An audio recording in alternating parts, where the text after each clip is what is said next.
up, guys? It's Benny. I'm a big architecture fan. I like things that are beautiful and are uplifting to the soul, and that is why I hate brutalist architecture. Brutalist architecture is an architectural style that was brought about by the Soviets and by a bunch of godless atheist lot who wanted to essentially show the power of the state by creating massive concrete monoliths characterized by the use of raw, exposed concrete and geometric forms.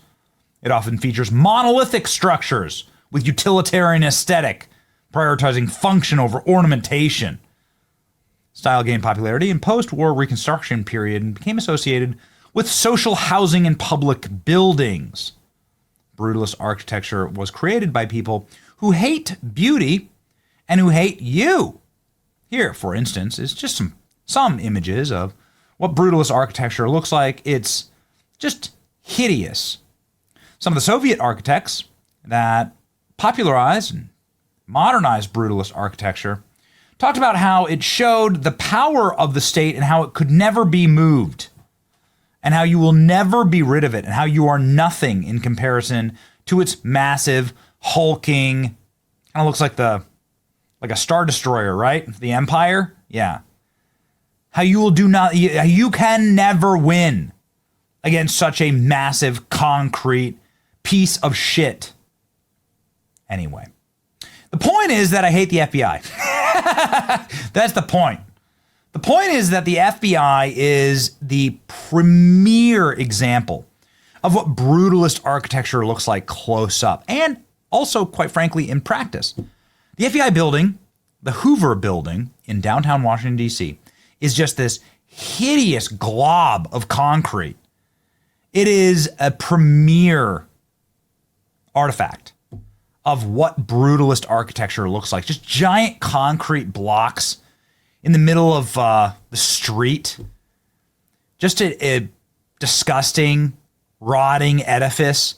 Oh, by the way, these buildings, you'd think that they'd be easy to maintain because they're just concrete. No, actually. The concrete falls to pieces. The buildings fall to pieces. The entire building, this is the Hoover building. The entire Hoover building, it's like rusty, it stains.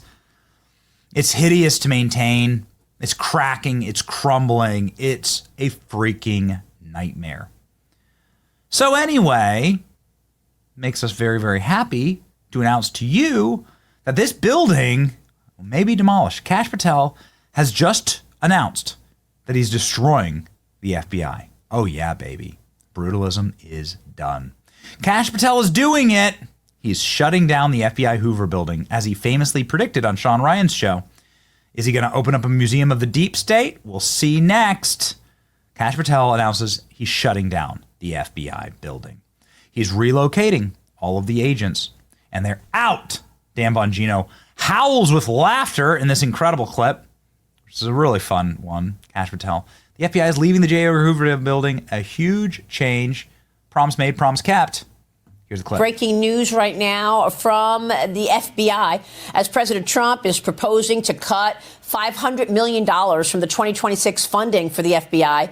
That means the former leadership's plans to build a new headquarters from scratch is out, as the new leadership team is now looking to do more with less and return the FBI to its core mission of fighting crime and getting out of politics. I sat down with the new FBI director, Kash Patel, and the new deputy director, Dan Bongino, for an exclusive interview for this weekend's Sunday Morning Futures program on Fox News.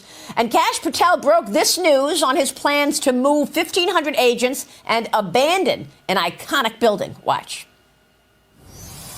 Look, the FBI is 38,000 when we're fully manned, which we're not. In the National Capital Region, in the 50-mile radius around Washington, D.C., there were 11,000 FBI employees. That's like a third of the workforce. A third of the crime doesn't happen here. So we're taking 1,500 of those folks and moving them out. Every state's getting a plus up. And I think when we do things like that, we inspire folks in America to become intel analysts and agents and say, we want to go work at the FBI because we want to go fight violent crime and we want to get sent out into the country to do it. Mm-hmm. And that's what we're doing in the next 3, 6, 9 months. We're going to do that hard. And, you know, I didn't know that I was going to do this, but I'm going to announce it on your show anyway. This FBI is leaving the Hoover building because this building is unsafe for our workforce, and we want the workforce. You just gave up a big nugget there. But we want the American men and women to know if you're going to come work at the premier law enforcement agency in the world, we're going to give you a building that's commensurate with that. And that's not this place.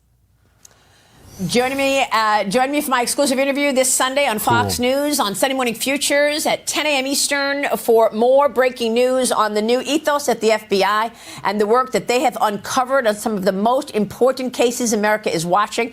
That's this Sunday, Sunday Morning Futures. All right, we will certainly be watching, but something that I just love to see, just a little Easter egg in this clip. I just loved seeing Dan Bongino. We haven't seen him on camera at all since he went to the FBI. Maybe you see like a little photo of Bongino here or there, like a little like clip, you know, just a snap, just a snip or a snap of like him in a suit here or there. And Bongino clearly like having a good time, howling with laughter, talking about how they're going to close down the FBI. It's freaking great. It's freaking awesome. Let's go. Kash Patel will be moving out of the J. Edgar Hoover building. Deputy Director Dan Bongino. Wasn't expecting him to tell him that. They're moving thousands of FBI agents out of D.C. back to where the actual crime happens. Wonderful news, making news all across the internet. This is obviously a very good thing. A couple of reasons why. The J. Edgar Hoover building is named after a guy named J. Edgar Hoover. J. Edgar Hoover is a piece of garbage. He's the guy who created sort of what you would call the modern surveillance state in America. He used the awesome powers of federal law enforcement to spy on his political enemies. Even though he was a sick, freak, cross-dressing degenerate himself, he would use sexual blackmail on everyone from the JFK to MLK to RFK. He had a single reign of terror in that building. Extortion, wiretapping, enormous amounts of illegalities. So many of the laws that exist today about that stuff exist because of J. Edgar Hoover. He's not somebody who should ever be celebrated. He's a real piece of garbage. And so if only alone to like chisel his name off of a building in DC, this is a great move. But more importantly, that building is a complete piece of trash. It is a scar on the face of beautiful Washington, D.C., a reminder that Washington, D.C.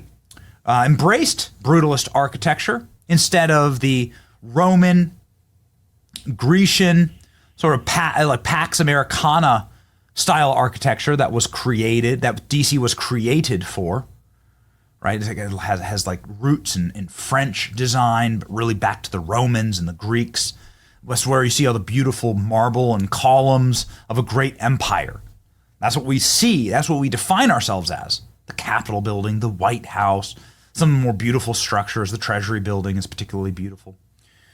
But instead, it got replaced by this absolute garbage in the 60s and 70s when we wanted to be the Soviets. We wanted to be the Soviets. And a bunch of communists took over our government and started approving designs like this.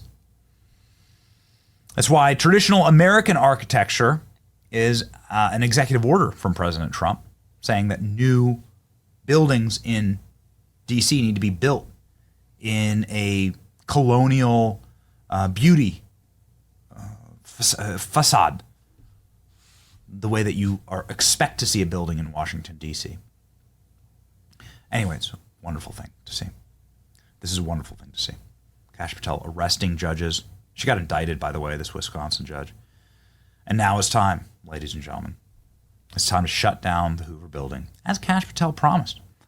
He promised he would do it in his initial hearing in the Senate. He promised that he would do it when he was speaking with Sean Ryan. And here is that famous clip, ladies and gentlemen, that everybody's used, and it's Kash Patel, well, following through on his word. Here you go. Then we need to decrease what I call government creep with personnel. The FBI's footprint has gotten so freaking big, and the biggest problem the FBI has come out of its intel shops. I'd break that component out of it. I'd shut down the FBI Hoover building on day one and reopening the next day as a museum of the deep state. And I'd take the 7,000 employees that work in that building and send them across America to chase down criminals. Go be cops. You're cops. Go be cops. Go chase down murderers and rapists and drug dealers and violent offenders. What do you need 7,000 people there for? Same thing with DOJ. What are all these people doing here? Looking for their next government promotion, looking for their next fancy government title, looking for their parachute out of government. So while you're bringing in the right people, you also have to shrink government. So massive government reform. Yeah. And you got to work with Congress to eliminate the billets. This is one of the things we did when I was deputy DNI. We got to DNI and I was like, okay, what do all these people do? We've got the CIA, so why do I have analysts doing the CIA's job here? Why do I have a floor of them? Like, give me a good answer. I don't know everything. I don't know a lot. But if you can give me an answer that satisfies their existence, I'm all in. Well, we just have our own people. Okay, well, now we don't. And we went to Congress and zeroed out a bunch of billets, and they hated us for it. Why? Why would Congress hate you for that? Not Congress, the public. Congress is like, great, you saved us money. You're the only agency that returned money this year because we didn't spend our entire budget. We were literally funding seats with no humans in them for years. And what the government creep that I was talking about is these agencies go to Congress every year. And again, this is why it's a thing of decades. I need 5 more seats here. I need 10 more seats here. Okay, you keep doing that. How's that going? Oh, we'll fill that seat next year. We're in the process of, interviewing people for that section. And that keeps, no one returns money. It's the biggest fiction in government that you can't return money. Every agency and department that I've ever worked for, when it comes to the fiscal end of the year, they're like, go on trips, go spend money. What? Just give it back to Congress. We can't do that.